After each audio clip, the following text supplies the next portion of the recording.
6. Je vous invite à suivre avec moi, si vous pouvez, sinon à écouter attentivement. Voici la parole de Dieu. Su que Saül marchait à sa poursuite dans le désert, il envoya des espions et sut ainsi. David se leva, vint à l'endroit où Saül campait et vit la place où il couchait en compagnie d'Abner, chef de son armée. Saül couchait au milieu du camp et le peuple campait autour de lui.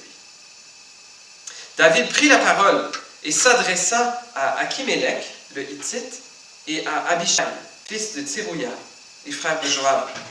Il leur dit, « Qui veut descendre avec moi un camp vers Saül? » Abishai répondit, « Moi, je descendrai avec toi. » David et Abishai sortirent de nuit vers la troupe.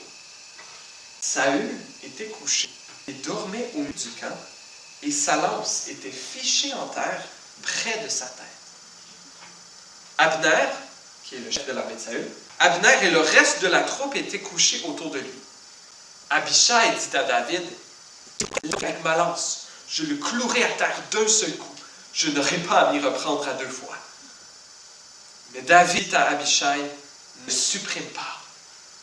En effet, qui pourrait impunément porter la main contre celui que l'Éternel a désigné par onction? » David ajouta, « L'Éternel est vivant, c'est à l'Éternel seul de le frapper. Soit que son jour soit venu et qu'il meure, soit qu'il descende sur un champ de bataille et qu'il y soit supprimé. Certes, par l'Éternel, je ne risquerai pas à porter la main contre celui que l'Éternel a désigné par onction. Prends seulement la lance qui est près de sa tête, ainsi que la cruche d'eau, et allons-nous-en. » David prit donc la lance et la cruche d'eau qui était près de la tête de Saül, et ils s'en allèrent. Personne ne les vit, ni ne s'aperçut de rien, et personne ne se réveilla. Ils dormaient tous d'un profond sommeil, parce que l'Éternel les y avait changés. David passa de l'autre côté et s'arrêta au loin sur le sol. Il cria à la troupe et à Abner, fils de Ner, « Vas-tu répondre, Abner? » Abner répondit, « Qui es-tu, toi qui pousses des cris vers le roi? » David dit à Abner, « N'es-tu pas un homme? Et qui est ton pareil en Israël? Pourquoi donc n'as-tu pas gardé le roi ton maître? En effet, quelqu'un du peuple est venu pour tuer le roi ton maître. Ce que tu as fait là n'est pas bien. L'Éternel est vivant, vous méritez la mort, pour n'avoir pas veillé sur votre maître, sur celui que l'Éternel a désigné par onction. Regarde maintenant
Où sont la lance du roi et la cruche d'eau qui était près de sa tête? Saül reconnut la voix de David. Il dit, est-ce bien toi, mon fils David? David répondit, la paix de Dieu. Quelques applications qu'on peut tirer de ce texte. Donc, on était ici. David, la semaine passée, 1 Samuel 25, il était dans la région de Carmel, où il y avait Nabal, et là, il s'est déplacé dans la région de Ziph. Et comme ça avait été le cas dans 1 Samuel 23, au chapitre, dans 1 Samuel 20, les habitants de Ziph, au verset 19, sont allés à Gibéa voir Saül et lui dire, David est caché parmi nous. La même chose qu'ils avaient fait 3 chapitres plus loin, encore ici. Le trahir. La première section, voilà. Donc, cette nouvelle poursuite de Saül contre David dans les versets 1 à 5. Une des choses qu'on voit, c'est que les Ziphiens, on dirait, plus puissants que David. Et au lieu que se poser la question, qu'est-ce qui est bien de elle, pose la question, qui est-ce qui va ressortir vainqueur? Un peu comme lors des élections, les gens d'un côté peuvent se dire, OK, c'est une des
lesquels, par exemple, avec les élections fédérales qu'on a eues au Canada, même si le Canada est répandu sur 4 fuseaux horaires, le vote a lieu en même temps et on ne permet pas, par exemple, que le vote finisse à 7 heures dans l'Atlantique.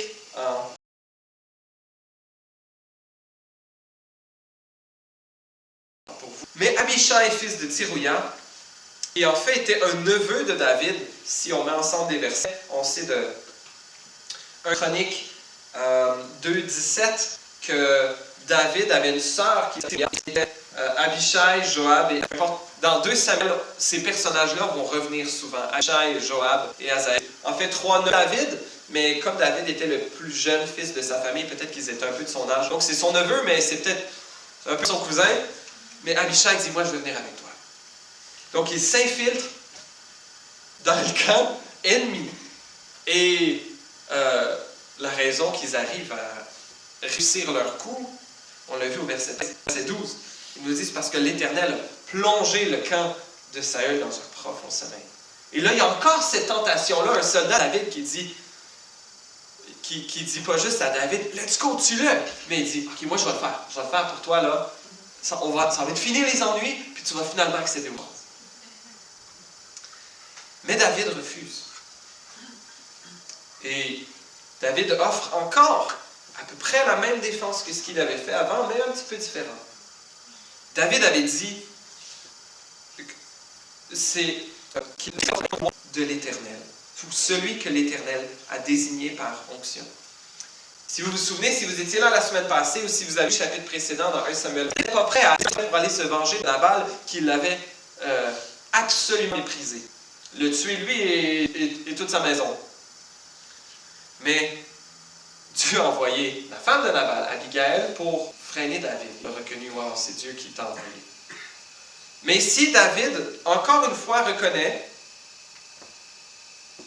que Dieu est celui qui peut juger, et celui qui va juger, au verset 10, il dit, l'Éternel est vivant, c'est à l'Éternel seul de le frapper.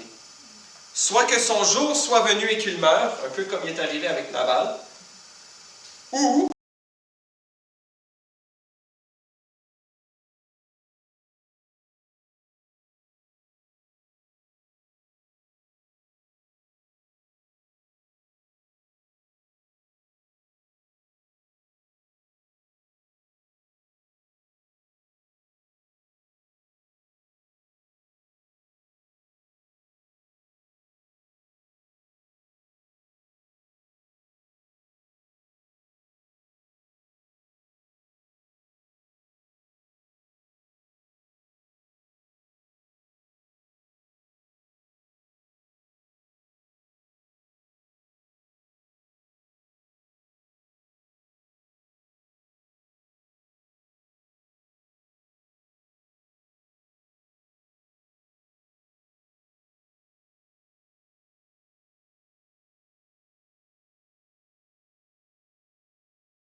pardon, j'ai perdu. Ou soit qu'il descende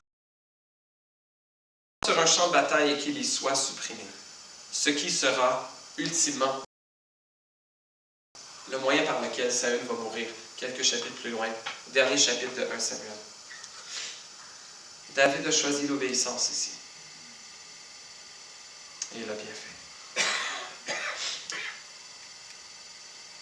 David, au lieu de planter la lance dans le cœur de Saül, prend sa lance et son chien, ou avec Abishai, se rend au loin. Et là, David fait des remontrances à Abner, le chef de l'armée, et à Saül. C'est intéressant, David, au début, il reprend Abner, le chef de l'armée, que Dieu avait profondément endormi, et lui dit « mort de n'avoir pas protégé le roi ». Et effectivement, un garde du corps qui doit monter la garde et qui s'est endormi pendant son corps de garde et qui n'a pas veillé à protéger son maître, et par la peine de mort pour les soldats qui s'étaient pendant. Ils sont très clairs d'encourager les soldats à être bien vigilants et à rester réveillés quand c'était leur tour de monter la garde. Peut-être que David veut qu'Abner réalise que lui aussi, Abner, mérite la mort à cause de sa faute et qu'il soit peut-être un peu moins enclin à encourager Saül à pourchasser David. Et qu'il a été trouvé en faute lui aussi, que lui aussi a été épargné. Qu'Abner, David reprend Saül et lui pose la question un peu qui revient comme un refrain dans les derniers chapitres, au verset 18, « Qu'ai-je fait? Et de quoi suis-je coupable? » Au chapitre 20, la même question que posée à Akhimelech, le prêtre. La même question que David avait posée au chapitre 24, à tous les deux chapitres, au chapitre 20, au chapitre 22, au chapitre 24, ici on est au chapitre 26. On dirait que toutes les personnes honnêtes en Israël se posent la même question. Mais Saül n'était pas prêt à y répondre, car il savait que la faute se situait en lui-même. Pour sauver la face. Il ne lui dit pas « Arrête de me poursuivre par jalousie ». Il donne deux options. Il dit je m'excuse. Au verset 19, « Que le roi mon Seigneur veuille maintenant écouter les paroles de son serviteur. » Première option, « Si c'est l'Éternel qui te pousse à agir contre moi, qu'il veuille bien accepter le parfum de notre offrande. » David dit, bon, mais c'est Dieu qui te demande de pourchasser, bien, un peu au cas où, que Dieu soit prêt à me pardonner ma faute. Ou bien, deuxièmement, mais si ce sont des hommes, qu'ils soient maudits devant l'Éternel, puisqu'ils me chassent aujourd'hui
servir des dieux étrangers.